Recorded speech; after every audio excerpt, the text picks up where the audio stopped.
Happy Saturday. I'm so super excited today. Hey, Tara. Hey. So I have a phenomenal guest today on the Hearing Her Story show with Dr. Toy. It's Miss Tara Madam Money Jackson here in Atlanta, Georgia, all the way from Delaware. Yes. So we're going to have a good time today. We're going to have a really good time today. For those that are just tuning in or first to hearing the show, Secret Miracles Unlimited Foundation was founded so that we would be every resource to the girl, so that she would see every woman and or resource available to her. And so I bring on every woman. So thank you, Miss Tara, for being here for our tweens and teens. Get your tweens and teens. We're ready to go. We're going to jump right in. Yeah. Let's talk to these teens and tweens today, Tara. Yes, honey, yes. My young money crew, yes. She's all about the money. So you get ready to hear some stuff. Listen in closely. So, Tara, tell the listeners what you do. They call me Madam Money. I've written a couple books out there, but my thing that I do across the country is I go to high schools, elementary schools, and colleges, and I talk to the kids about money. You know, who wants to be a millionaire? I teach them about, you know, pretty much credit. Credit rules everything around me. I talk about how to make money, how to negotiate salaries. So I have a good time going to different educational schools, talking to tweens, talking to young adults about money, because if I knew then what I know now, I would be a millionaire way sooner, right? Listen. Right. Yes. So, you know, of course, I do a lot of international speaking to adults, but the adults really don't matter right now. My fun is talking to the young kids because they're so smart. Yes. And they know more than what adults give them credit for. And they're able to receive information and digest it and understand it a little bit more, a little bit better than adults in some cases. Sure. And if they learn the fundamentals early in life, they'll take it on as adults and be even better. Yes. And grow. So that's why I love talking to teens, young adults, even elementary school kids about money. Yes. And that's such a good space. So you hear her saying you hear that passion in her. And so it's important to love what you do when you're choosing your path, your career. It'll change a few times. Let's talk about that. Were you always a money-driven kind of professional? Or No, how did you get there? I wasn't. I grew up with my parents teaching me a lot of how to spend, right? Yeah. So and it wasn't that my parents taught it to me or told me. I learned based on what they did. So when everybody was happy, everybody was sad, we had a wedding, we had a funeral, we were bored or whatever, we spent money. And if we didn't have enough money, we borrowed money so we can spend the money, right? And so they never talked to me about savings or investing. You know, we give when we go to church or whatever, but we never really had the money talk. Right. So when I grew up, I was fluent in spending. I knew how to spend, but I didn't have good saving behavior. So when things went bad, I didn't have savings to protect me. If I wanted to be a millionaire, I didn't know how to invest. Right. And so investing was scary for me, so I didn't do it. And so when I decided to, I started working at a financial institution, and I promise you, my first job in the financial institution was just so I can get some money in high school. I was a telemarketer for a credit card company. Nice. And I sold credit cards, and I was good at it. And I just so happens that I went up in different positions, but they were all in the same financial space, financial services space. So that's what I knew. I actually, when I was 10, I wanted to go to Clark Atlanta University and be an obstetrician gynecologist. That was my goal when I was a kid, because I would come to Atlanta every summer, and my cousin was on Clark Atlanta. I fell in love, and I was like, I want to go here, and this is what I want to do. Who knew I was going to end up being a president and CEO of a financial institution? Yes. You know what I'm saying? So you never know. What you want to do now, it may not be what you end up doing, but you have to have an idea or, you know, something that you want to move towards. Exactly. Because I knew I wanted to go to college, but if I want to go to college, I relatively have to do good in school. Yes. Right? You do. And I wasn't an A-B student. I was one of those B-C students, but I had a creative mind. And I knew how to make money. I knew I had an entrepreneurial spirit. You know, and that's very important. Because for those kids that are not, you know, A-B valedictorians, The C, D, you know, they probably have a different way of learning and a different passion. Yes. You know, it doesn't make them less smart. They're smarter in a different way. Yes. Absolutely. And so I love talking to the kids to find out where their energy and their brilliance is, because it could be an entrepreneurial instead of employee. Yes. You know, and there's nothing wrong with that. There's nothing wrong with that. So how I got into this space is I needed a job for extra money, and I just stayed in that business, and I just, what we call matriculated, which means that I just grew in that space. And so that's how I learned about money. But I learned about money, and I could handle other people's money, but I wasn't doing it for myself. Got it. You know what I'm saying? Got it. Thank you for the transparency. I respected everybody else's stuff, Yes. but I didn't respect me enough. Yes. And so, and that's sometimes like we respect other people, but we don't respect ourselves. Yes. And so we allow dumb stuff to happen. We tolerate a lot of crazy mess and everything. But when you start respecting yourself, Right. there's just some things you won't tolerate. There's Yes. some things you won't do. Some places you won't go. Yes. And some people you just ain't going to hang around with. Yes. Yes, that's true. When I start respecting and loving myself, I just didn't want to hang around some people no more. They call me bougie. Call me what you want. But you're not going to do anything to better my life. Yes. So if it's not going to be something that's going to help you or fulfill you or make you feel good about who you are, and all they do is tear you down, then they don't need to be in your life, you know. So as you're hearing Miss Tara, Madam Money, which would you prefer to be called today? Doesn't matter. I respond by both. She does respond by both.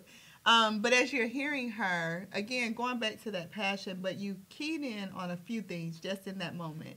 You keyed in on respecting yourself. You keyed in on path.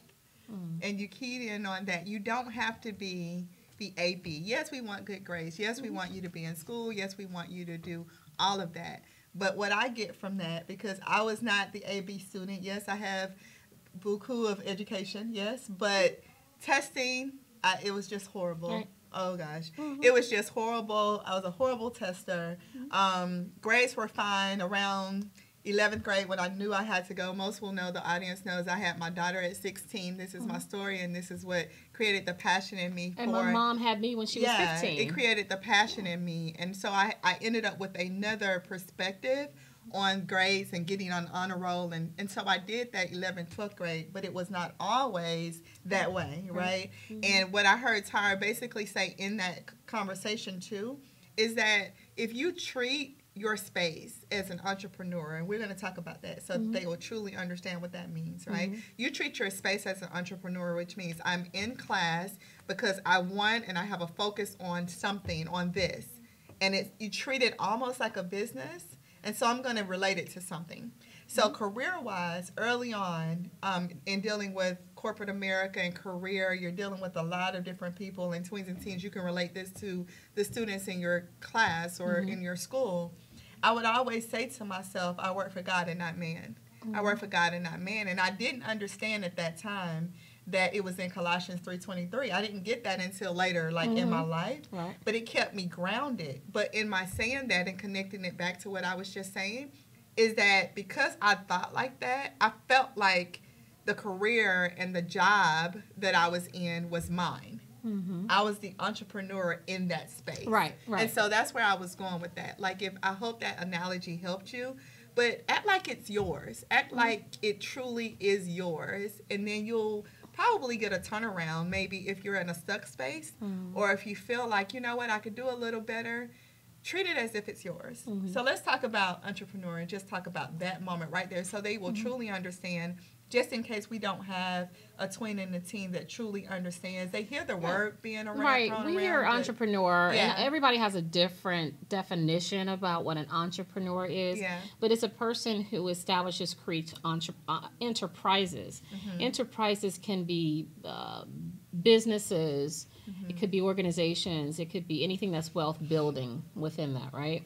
So if you know that you want to make a lot of money when you grow up, you know what I mean? Or you want to be a basketball player, or you want to do this or whatever.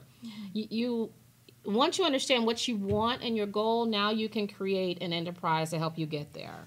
And you can become the entrepreneur, okay? An entrepreneur is someone who builds enterprises. So your enterprises, I know that I'm probably going to have to graduate high school, maybe go to college, but I'm going to have to learn these skills to be a basketball player, to be a doctor, to be a business owner. You may want to sell widgets. You may want to sell, whatever. You may be a hairstylist. You can braid hair, or you can do hair, or you can come and do my weave. You probably can do a couple of things, right?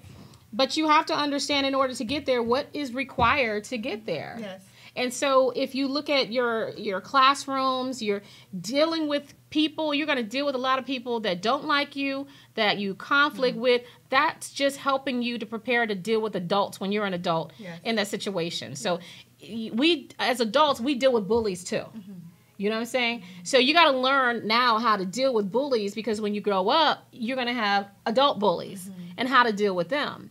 And so I tell people all the time, you're going to, the one time when you stand up against your bully is the last time you'll be bullied. And they hear that. So every week, and I don't mean to stop you, but every week I touch that topic because it's so important, because they truly deal with so much, right? And that is like topic, right? That's topic. So I'll let you continue, but thank you for mentioning that. And bullies is not just your peers. Sometimes a bully can be a teacher. You know what I'm saying? And so it's okay to ask for help. You have to understand that everything that you're learning in school right now is to prepare you mentally and educationally to fulfill what you want in the end.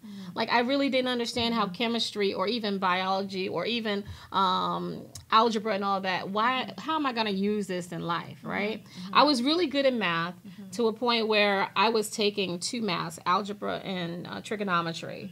I was just very good at math. Now, English, I couldn't stand English. I hated English with a passion, right? But I did it, and I did okay with it. That was my BC area, right? A in math or whatever. But I was like, English, Shakespeare, why do I have to read this Shakespeare? 1984, why do I have to read this and everything? But who knew that that would help prepare me to write books in the future? So now I'm an author of several books, okay?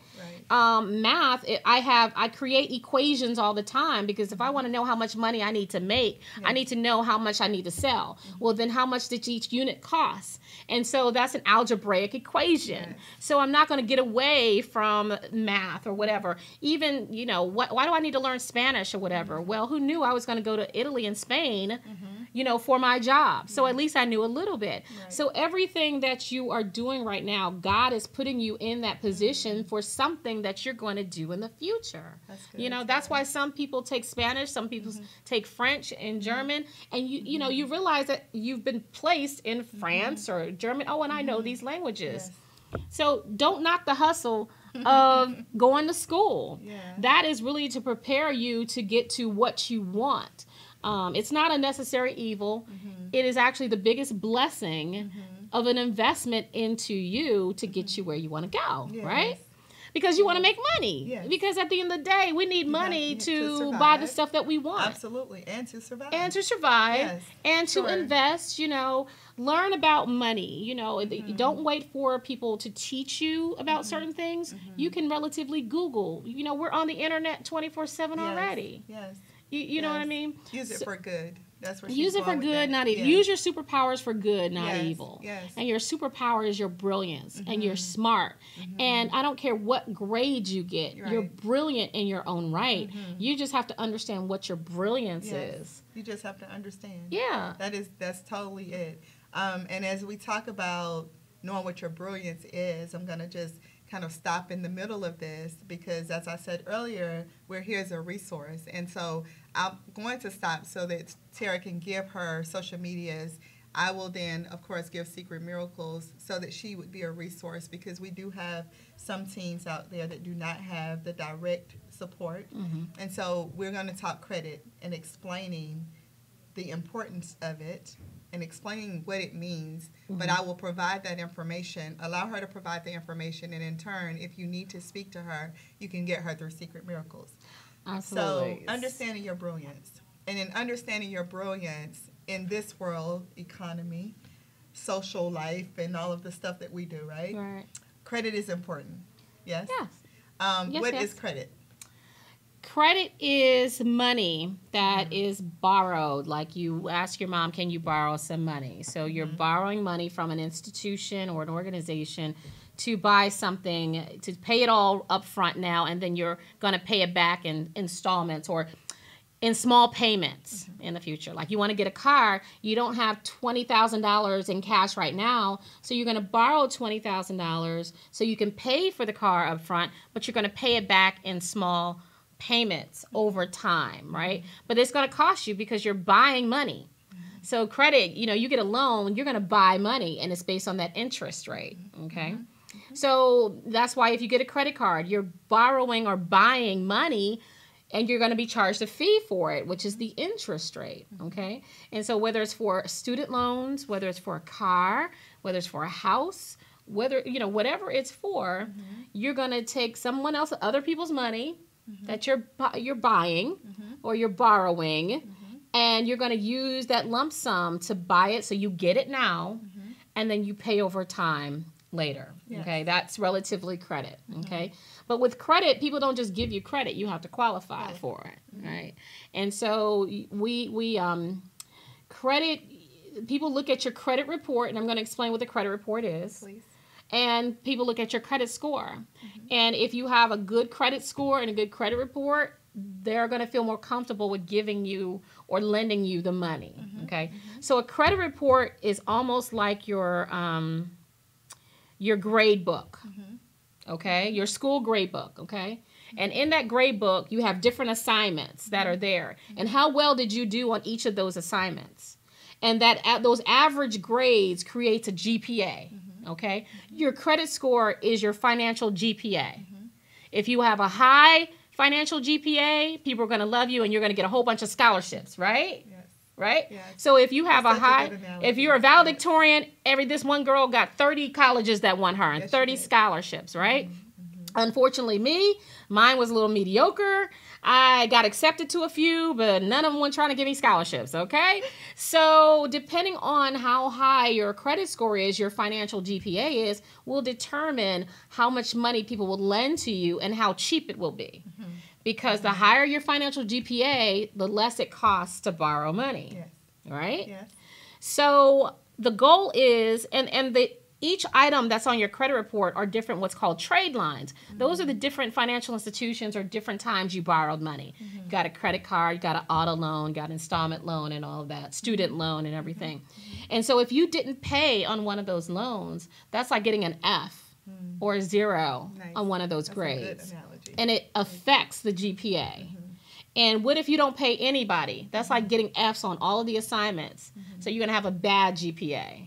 Okay? And so then you're going to go to the next class and say, well, can I go to the next? They're going to say, no, you didn't pass this class. So we cannot put you into the new class because you don't qualify to go to the next class because of your GPA.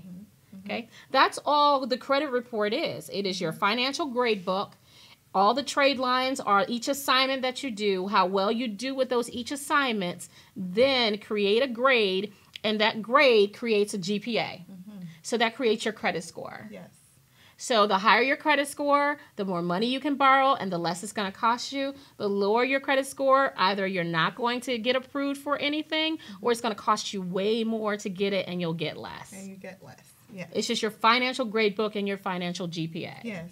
I love the analogies, and you keep hearing me say over here, this is so good. It is so good for them to hear the ABC because so often I hear the tweens and teens say, I've heard the word credit, but what is it? Right. I've heard it, but what do I do with it? Right. So thank you for explaining that. And I want to reiterate, for credit in the day in which we live, it's important because car, house, jobs. Exactly. Literally pull credit. Utility companies. Yes. Your cell phone. Yes. Insurance. Yes. Everybody's pulling a credit report. Now, there's different types of credit reports, but everybody's looking at your credit cookies. Yes. Right? And if everybody's looking at your credit cookies, I think we also need to be transparent and saying you need to protect your credit like you protect who you are, your being, okay? Yes.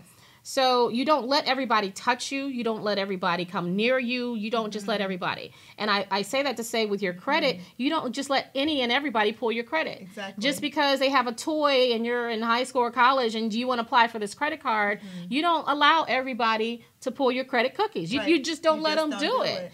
And so there's got to be a purpose Yes. for that. And that's Yes. going to have to do you good Yes. to do that. So protect your Protect credit. credit. You know, start your credit right, but protect your credit because there's been a lot of people that couldn't do anything because they had bad credit. Yeah, And it sure. started when they were young because When they were nobody young.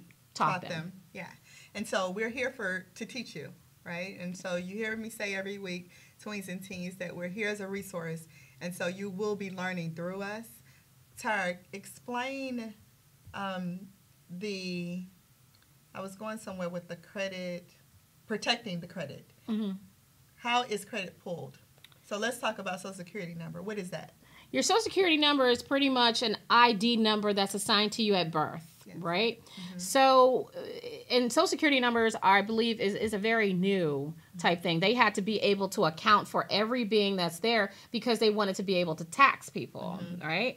And so everybody's assigned a number when they're born, and it's your Social Security number, and that Social Security number follows you until you die, right? And so financial institutions or, you know, credit reporting agencies realize, oh, okay, so we can use this this name and address and Social Security number, and then we can nail it down. It's like a hashtag, right? So you want to see what's going on with a trending hashtag, and you just want to see that particular hashtag. Well, you're going to put a search in that hashtag, and you're only going to see that information. Yes. So with your credit report, it's the same thing. There's millions and millions of people there, but they're going to zone in on your name, your date of birth, and your Social Security number. So they can only see your information, okay? And so financial institutions pull credit reports from 3 major credit reporting agencies, right? They're the companies that sell your information. So it's Equifax, TransUnion, and Experian, okay? And they're in cahoots with their boy called FICO. FICO, Fair Isaac Company, is the one that creates that GPA, that creates the credit score based on the information that's in the credit reports. And so based on the information that's in the credit reports, their boy FICO creates a numerical number, and that tells the financial institutions if they should lend you money or not. Okay? And so financial institutions buy information from credit reporting agencies, which are privately owned companies. They're in the business of selling information within that. So you have to protect your information because you need to know who these 3 guys are. Because if somebody's lying on you, the credit reporting agency is like a Facebook. It's like a financial Facebook, right? So everybody's going to tell your business on your credit report. Good, bad, and different. They're going to tell your business. But you got to make sure somebody's not lying about you. Because if you see somebody on Facebook lying about you, I'm going to need you to block them, you know, check them or whatever. It's the same thing on your credit report. You got to make sure there's not false information and some financial institution or creditor is lying on you. Because they may have, you know, put it under your Facebook, but they meant to put it under somebody else's Facebook, but they had the same name. But it's the same concept. If you can relate it to those things, it's not going to be that challenging to really understand the financial side of it. I'm having such a good time. You hear me smiling and laughing at the analogies. This is a serious matter. So I'm laughing at it because the analogy is just so good to me. I'm like, this is so good, Sarah. Like, it's so good, but this is so serious. What I'd like to add to that, and this is probably even for some of the adults, something that I have, and I'm not sponsored or anything by them, but LifeLock in protecting your social, like through them. It's different things out there that you could use, and you can choose to use whatever you use. But I wanted to put that out there so that as they're learning, because Google is right there, that there are ways to protect yourself too. There is ways to protect yourself, but you have to understand that, you know, the reality is that there are some adults that have used their children's social, their information and established credit in their children's name and information.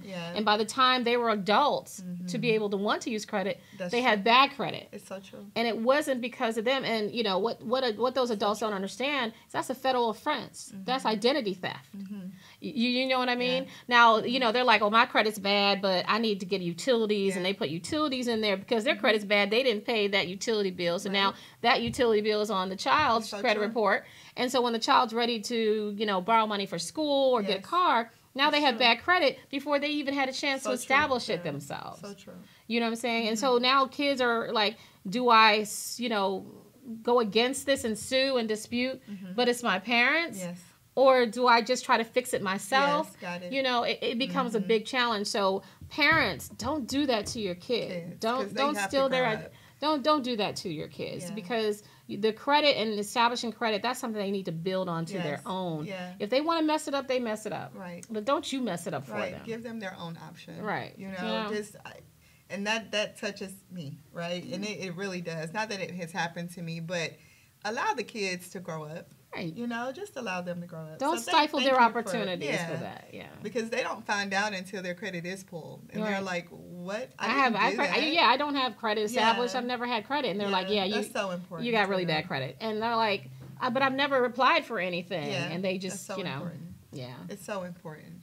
Let's talk about the profession as a whole. So the financial space in which you sit, have been CFO.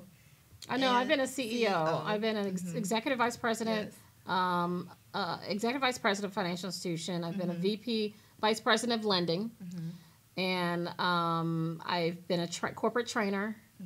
That's where my education passion comes in, within and being in teaching, and been a loan officer. So my background has been credit. Yes. Right, and then it expanded when I became the executive vice president, and then the interim president and CEO of a credit union in Atlanta, Georgia. And so what I learned was financial institutions aren't cheating. They're not stealing. They're just playing a different game. They're playing chess. They're playing financial chess. The only problem is that consumers are playing checkers, right? So when the consumers are making moves and playing, the financial institutions are always going to win because they're playing with a different strategy. Yes. You know, by a different set of rules. Yes. Okay? Yes. But nobody's teaching the consumers, the children, the adults, how to play financial chess. Right? So they're only learning from their families, but their families only know checkers. Okay? And so that's why it's very important and I'm glad that, I've been saying this for over, 15 years, is that it needs to be a requirement of financial literacy in the schools. And now they're finally trying to do something about that. Because in order for you to win the game, in the financial industry, whether you're a consumer or you're in the industry, you got to know the rules of the game. Yes. You know, it's just like football. You know, if I'm in a football game and I only know basketball, I can't apply the rules of basketball to football. And vice versa. Yes. So I need to learn the game, learn the rules, learn the strategy, so I can figure out the best way for me to play. Okay, and that's not only in finances, that's in life, period. I recommend every child or every young adult, every teen that's watching to learn how to play chess. That's one game you have to learn how to play. That is true. Okay, you learn how to play that, you'll learn how to get through anything in life. Because it changes a muscle in your brain. You have to think 3, 4, 5 steps ahead so that you can, what if this happens? Okay, I'm going to do this. What if this happens? I'm going to do this, okay? Chess teaches you how to do that. And practicing it, you may lose several times, but once you know how to play chess, you'll be successful in everything. That is true. That is so true. My cousin told me that when I was probably 12 or 13, and I was raised with mostly boys, and so in order to be in the room, it was chess and it was football. So for those that know me directly, that's where football came from, if anyone was ever wondering. I had to, in order to be in the room, and truly, that's true. Chess will teach you life. It really does teach you life skills, but it really will teach you, financial skills and understanding that, I have a book coming out called 4 Financial Languages. Yes. And it's like the 5 love languages. But the 4 dominant financial languages are saving, spending, investing, and giving. And so you can speak all languages, but most people have a dominant financial language. My dominant financial language is spending, okay? But it doesn't make a saver, investor, or giver better than me. Right. We speak different languages. So it's like someone that speaks Greek, Spanish, English, Italian. We speak different languages, but it doesn't make us any better than each other. Right. What makes it bad is anything in excess. So if I overspend, that's bad. If I hoard money as a saver, that's bad. If I invest all my money and lose it, that's bad. If I give all my money away, it's bad.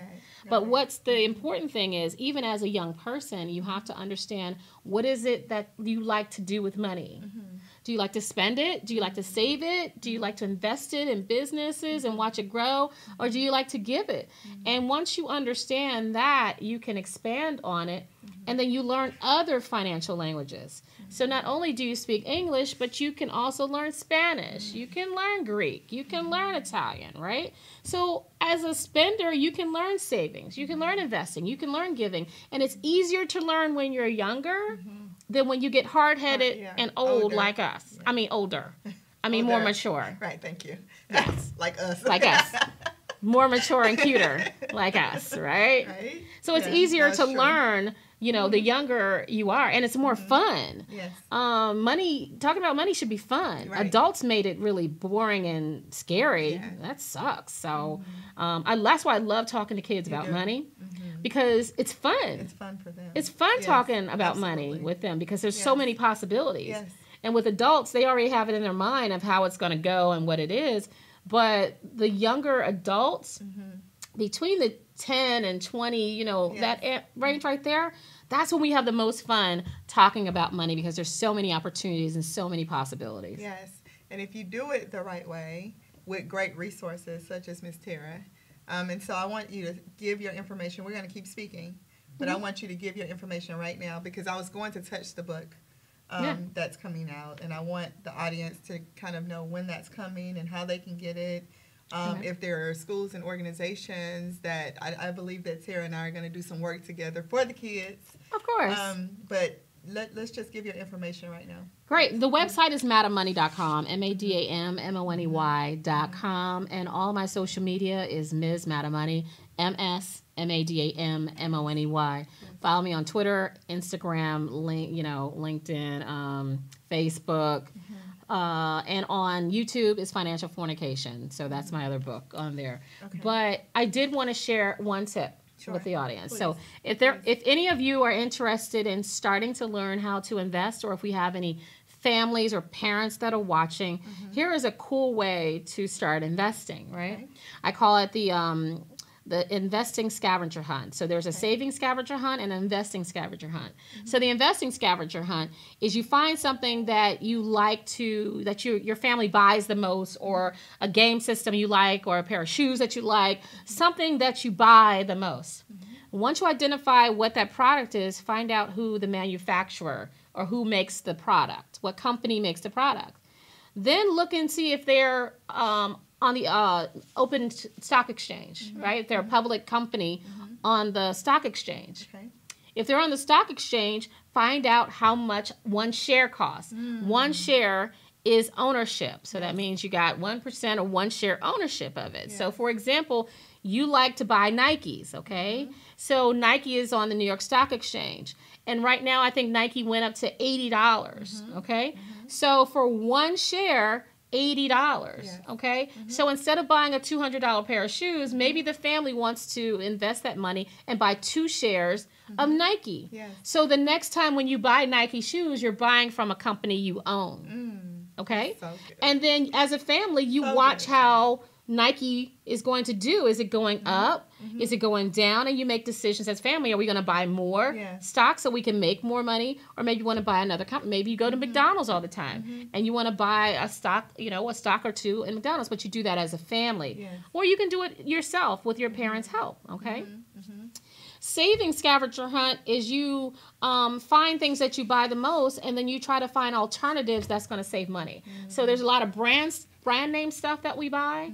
So what is it that's brand name that may have a generic or may have a store name that relatively has the same ingredients, and how much money can we save? And that money that we actually save, we put it in a money jar. Okay. And then when we save up enough money, we do something as a family. That's so within that. So that's how you can involve the entire family in either the savings or even in the investing, and make it fun within that. Love it. Don't you just love her?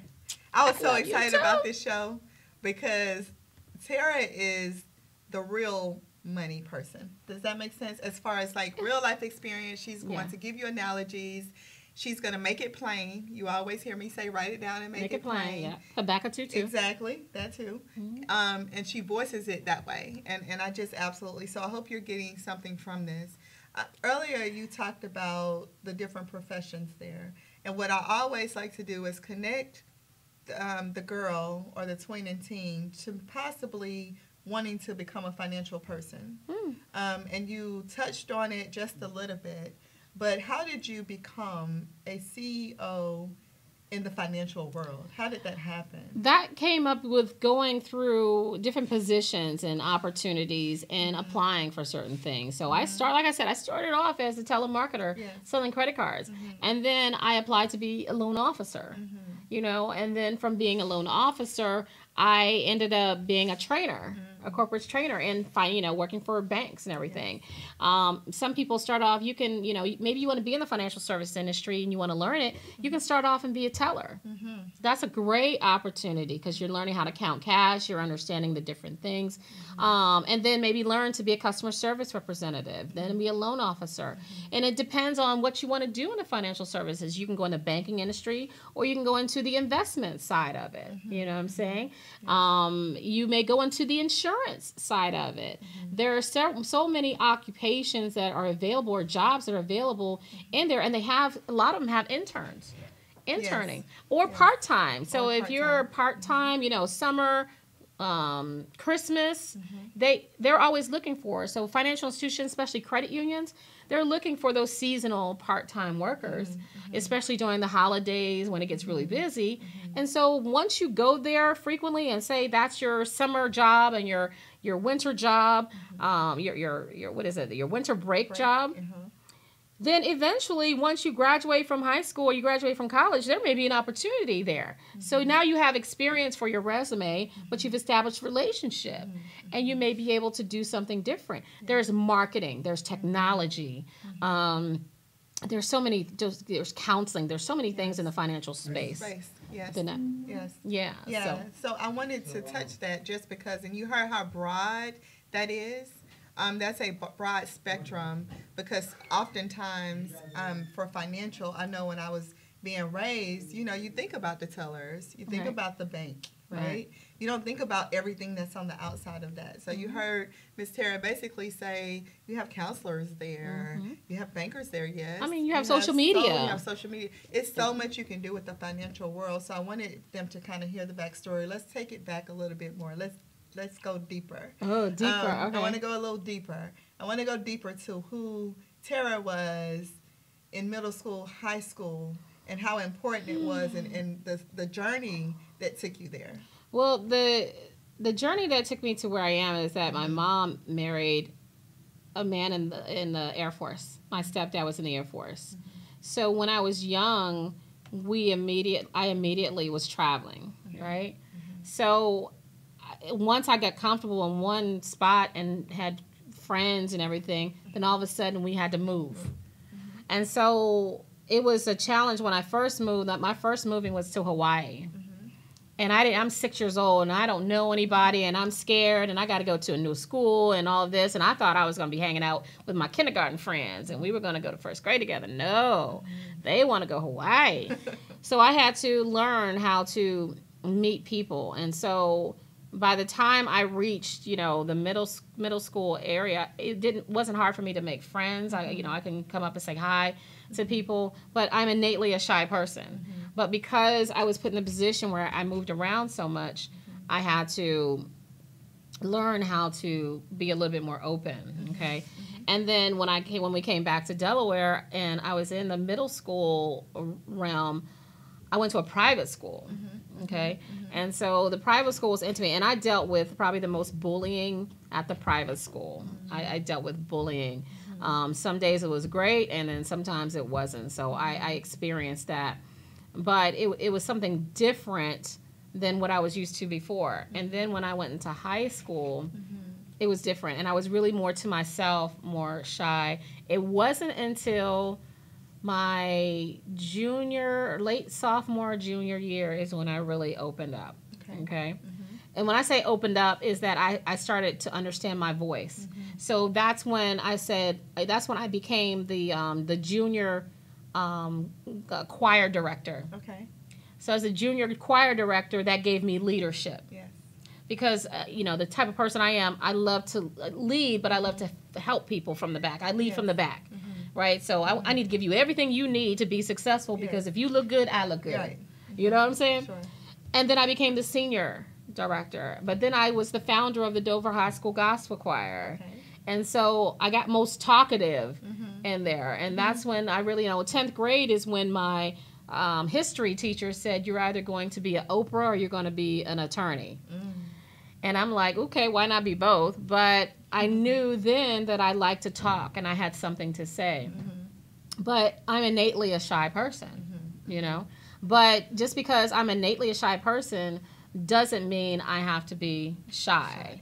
And you can't be shy. To get what you want sometimes, and I may not say shy, I'm more of an introvert. Okay, so I'd rather be by myself and, chill out, but I love people. Within that. So it just changed how I looked at different things, and it mainly because of who I was and became because of the transition and the traveling. And I was a world traveler at a really young age, but didn't really understand what that meant. Right. Now I understand the value of that. Right. But there are some people that have never gone outside of their home. Sure. So what I encourage you is, one of your goals, if you've never been outside of your state, if you've never been outside of your state, make sure you have a goal to venture out somewhere. Be a part of a group that goes somewhere, or when you get an opportunity, go somewhere, or join a mission group, join whatever kind of group that you have, or join a club that will do projects. Go to DC, go anywhere that's out there to meet different people. Exactly. Because the people that are around you right now are not the only people that are in the world. Exactly. There's a whole world out there. It's a huge world out there. It really is a huge world out there, and I'm so glad that you touched that, because as you sit here as a financial guru, because that's truly what I believe you are, and you're so good flattery. with it. She is so good everything. with it. No, she really is good with it. That it's important for them to know that it is something outside of their environment. Yeah. Because I often believe that we become stuck because we don't see anything else. Right. It is so much out there, and if you create your path, like write it down right now. If you're 10, if you're 15, if you want to go across the water, international. Miss Tara's international. I'm international. When I was younger, I had the opportunity to do certain things, but I was shy too, right? And I was like, I don't want to go. I don't want to leave my mom. Right. But if you write it down, make it plain, eventually in your life that will happen, right? Yeah. And so to see the outside of your environment is very, very important. And guess what? In order to see outside of your environment, when you finally get there, guess what you're going to need? Financials, credit. And so let's talk about, though, let's take it a little bit more, and I'm going to let you speak. And then I wanted to share something. Sure. So with your audience, I want you to not listen to what anyone else says about what you can or can't be. I want you to daydream, imagine, pretend, and dream as big as you want. What is it that you want to do or be or have, when you get older? Okay, I don't want to say when you grow up, because I'm still trying to figure out what I want to be when I grow up. But when you get older, what is it that you want to do? If you want to own millions of homes, if you want $1 million, if you want, beyond, whatever it is you want to do, like she said, write it down, make it plain. You don't necessarily have to tell the world. Right. Because be quiet about it, because you don't, some people that don't see what you see, they'll try to stifle it. Oh, you can't do that. Oh, you can't really do that. And they can't do it. But if God has given you that vision, that is what it's meant for you, because we see what we're supposed to be. Yes. Right? Yes. We don't see what anyone else is supposed to be. We see what we're supposed to be. And if you can imagine yourself doing a whole bunch of things, living in another country, doing whatever, that's what you're supposed to be doing. And God will make a way for it as you go through the process. Yes. Now, if you don't see anything for yourself, then it's time for you to, do some research, read more, do something, see what's more out there. Because it's more than just your house, your family, your friends, your school, your community, your state. It's more than just this that's out there that needs you. And you're going to do the world a disservice if you don't allow us to get to know you in some capacity, which may not be in your own backyard. You may need to venture out. Yes. So I need the kids to know that we need you. Yes. We need you to dream big, because who knew Facebook would be as big as Facebook? Exactly. You No know, one. who knew Google would be Google? Right. You know, Right. who knew Amazon would be Amazon? Someone had a dream. Someone said, this is what I want to do. And everybody said they couldn't do it. Sure. But because they knew the dream, that's what made it happen. Sure. And you could be as big and better Yes. than all of them. Dan. Wow. Yeah. That gave me chills. And what I'm going to do right now, because so often this platform is for you to see every woman, but in that, I'm just going to give a little bit of my story. A lot of the audience know my story. Those that are new, I mentioned it earlier. But when Tara kept hitting on, no matter what anyone says, I was like, I have to say it. Holy Spirit was like, say it. So this is for a teen out there, possibly stuck, possibly even a teen mother. Whatever your obstacle is, my being 16 years old in the city of Atlanta, having a baby at that age in the 11th grade, society said I wouldn't be anything. My mother, my family said, yes, you will. And because I had that support, without getting into the depth of the story, just because of timing, I knew that no matter what happened, I would. No matter what you're going through, you will. If I can, you will. Yeah. You will. And I wanted to stop and say that because this didn't happen because I planned it. This platform did not happen. Tara knows me. Several know that when I started this, I was behind the scenes. She would not I wouldn't talk. do it. I wouldn't say anything. I don't go live on social media. Like, I had all of these things to say. But trusting that process in 2017, it sounds cliche, but it's so real. I started to say yes to me if it made sense through God. I was like, okay, I'm just going to keep saying yes. My saying yes led me to a broadcast here with Stacey Bryant, Candid Conversations. Me saying yes to that then led to this. Please, please, please hear Miss Tara when she says trust, and I don't think you said process, but I'm going to say trust the process. Do it. Just do it. Because guess what? Me as your resource, you would never even know that I existed. I wouldn't even be here. When Tara said that God will use you, he used my story. It was very hard to be 16. I was criticized. I was ashamed. I was embarrassed, you know, and I had to fight to become, right? But I knew in my heart of hearts that I would become successful. I just wouldn't stop. It didn't matter what came against me. I would not stop. And so thank you for saying that, because I do want to say something else, is that unfortunately there's a rise in suicides amongst young people. It is. Right? Sure. And it's because they see no other way out. So if you are feeling that, and I've been there when I thought suicide was an option, right? And it's just not. Is that I understand when you're at that point is because you can't talk to anybody, or you've tried, or whatever. So my whole thing is that's the enemy that's trying to stifle a blessing that God has to execute. So it's either going to be executed through you or through someone else, and preferably through you. So some of the challenges that you go through to make you feel sad, upset, mad, or even depressed is a process, because, you know, what I went through was really not for me. What I went through is to tell people about the story and let them know that I got through it, and to let them know they can get through it, right? So there was a lesson that I had to learn. And if I kept going through the same drama, I didn't pass the test. You know how when you go to school and you're given a test and you fail it, and you got to take that test over again, and you're going to keep taking that class or that test over and over again until you pass it? That's life.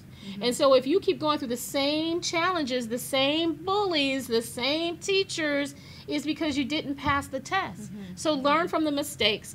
Try to do something bigger, but the most important thing is always ask for help. Always ask for help.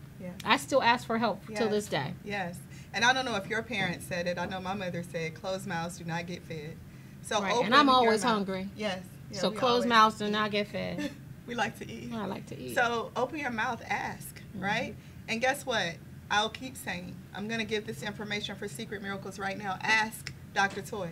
Ask me, because you're connected with women such as Miss Tara. You saw people on the show.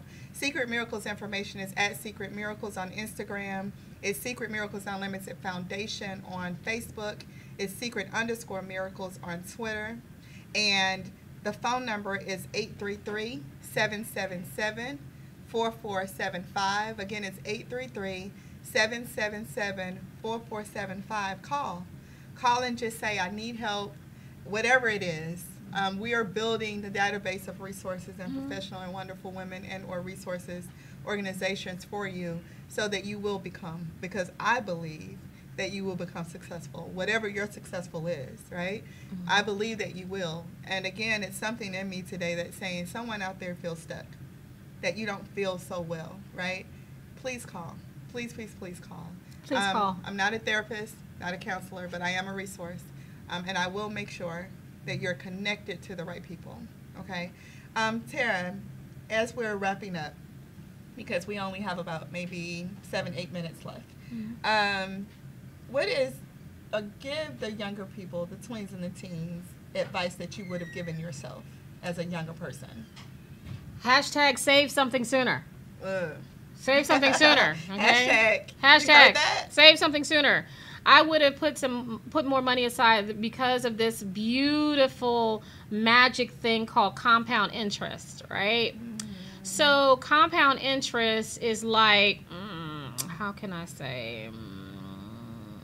I don't know how to explain it in another way, but compound interest is you put money in an account, it earns interest, which is money on top of money, and then when the next month you earn more interest on the money you put in there plus the interest that you earn, and then you earn interest on that, and then it grows and grows and grows. It compounds over years, but it does the same thing with loans. Well, I'll talk about that another way. Yes. But the compound interest, the longer you have in life, the more money you're going to make. So you can essentially put money in from, say, 10 till you're the age of 25. Never put any more money in the account. And then you could be a millionaire by 40, 65 because of compound interest and time, right? And that's the metabolism of money, right? And so save something now. Even if you put some money in a children's account, you can open up a children's account in a credit union. I would love my credit unions. If you are starting in the workforce, put some money away in account to do that. If you're getting your first job and they have like a 401k, if you hear that or whatever, put money in that now in your 20s. Because by the time you're in your 40s and you don't touch it, you're going to have you could have six figures up in there. Because even though right now you're like, oh, I need my money right now. Live for tomorrow. Yeah, my thing is, YOLO. Live for today, but plan like you're going to live forever. Yes. Okay, because your today, you want your same day to be just as you want your tomorrow to be just as fun as your today. Because you don't want to be 40 and struggling. That's no fun. And struggling at 40 is hard. It is very hard. So if you just do a little bit, and you know, even if it's $50 a pay period, or $10, or even $2 in your savings account, or whatever, if you do $2 a week or whatever, start saving something sooner and put it away, and see if you can put it somewhere where nobody knows about it, because you don't want, you know, people tapping into it. You know, things get tight for adults. They find ways to tap into, you know, oh, I'll give it back, and it never comes back. So, you know, for the kids, I always say, sometimes you need to have your secret stash. My sister had one. I found it, but she had a secret stash. And she's always like, I don't have any money. Can I borrow some money from me and my parents? And then one day I was putting her clothes away, and she had this little jar in there, and she had wads of cash in there. I'm like, this chick right here? You know what I'm saying? So, but have your secret stash somewhere that nobody knows about, that you can build up, and then open up an account, and it's all yours. And it's all yours. Yeah. Parents, that's my... if they're adults, thank you, Tia. Tara. I'm saying Tia because that's my sister. Hey, Tia. Parents, if you're on organizations, that advice is everything. It truly is everything. Like, save sooner. Please save sooner. Save something sooner. Like, you're going to wish that you save sooner when you get older. So I was getting ready to say, parents, organizations, if you're out there and you can help open accounts for the kids, like put little bits in there. Yeah. Kids, when if you're in a situation where you get allowance, put a little bit in there. It grows and it grows and it grows. Do the bucket system. The bucket Yes. system is 4 buckets, right? And you can name the buckets, but go to my website, learn about the bucket Buckets. system. Yeah. The bucket system is really important. Break $1 up in 4 quarters and put them in each bucket, Yes. and then name the buckets. Yes, and then name the buckets. And so go to her website, as she mentioned. Before we end, though, because we talked about credit and we've talked about saving, and so often around 11th, 12th grade, especially when they're on their way to college, they get all these credit card applications. Let's talk about maybe 60 seconds to maybe 2 minutes. Okay. We don't have a lot of time, but I have to touch this. Okay. About debt. About debt. Debt is the alter ego of debt is the bad side. So you know, in those Marvel movies, you have a superhero, and then you have the alter ego, or you have the mean guy, or whatever. So credit is, a good guy, but debt is the evil villain he becomes, right? And so debt just wants to kill, steal, and destroy all of your money and your whole life, right? So even though you can be friends with credit, you got to be able to control credit. Because once that credit becomes debt that you can't control, then it becomes extremely evil and painful and tries to destroy you. And so debt is a whole bunch of money that takes away your time, your money, to pay it back, And so student loans credit can be helpful with getting the education, but if you can't pay it back, it becomes a really bad debt.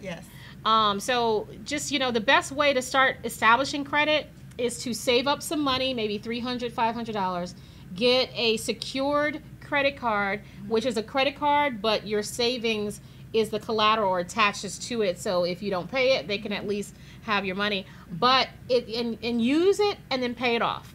So if you can't afford to save for it, you can't afford to borrow for it. And the only reason why you're using it is to establish credit. But you got to use it and pay it off. Use it and pay it off. Don't leave a balance. Yes, this was good. I had to get that because we talked about credit, savings, but that's really important for you to understand. So I'm going to have Miss Tara give her information once more. I'll give Secret Miracles information again, of course. And always know that you can call Dr. Toy for resource. Would you give information again, please? Absolutely. Again, go to madamoney.com, MADAMMONEY.com. Look at my books, my blogs I have out there. I also do speaking for organizations and schools. Find out how to connect with me as well. My social media is Ms. Madamoney, MSMADAMMONEY. Give me some love so I can give you some love. Hashtag follow back. I follow back. So make sure you connect with me out there. And it's been really awesome with you. It's been awesome, and she'll help you build your money. Yes. She'll help you do that. So Secret Miracles information.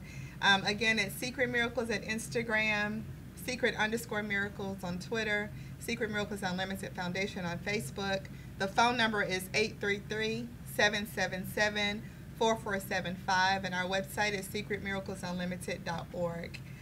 So this has been absolutely wonderful. Thank you so much. I'm sure the tweens and teens were blessed because of you. I was blessed so because phenomenal. of you. Yes. I was blessed because of them. You're so thank you You're for having welcome. me. You're absolutely welcome. And you're phenomenal. Thank you for being the resource for everybody. Thank you. I really love that. Yes. Thank you so much. Yes. Well, until next Saturday, 4 to 5, thank you to my 108 Praise family. I appreciate you guys back there, my producers. Until next Saturday, 4 to 5 p.m. Eastern Standard Time, have a miracle day. Bye-bye. Cool.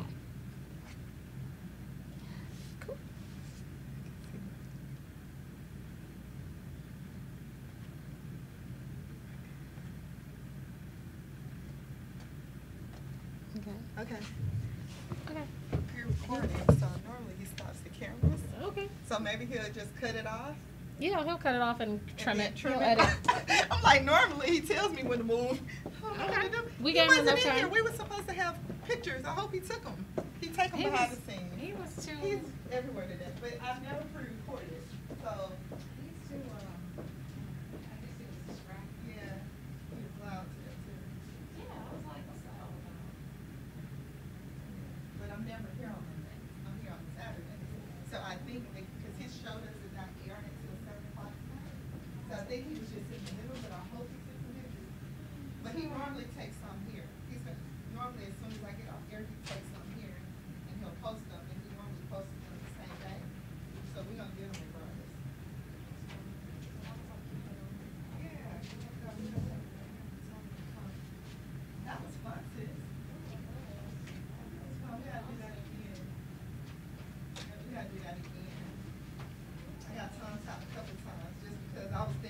See, I'm so comfortable. You're my sister for real.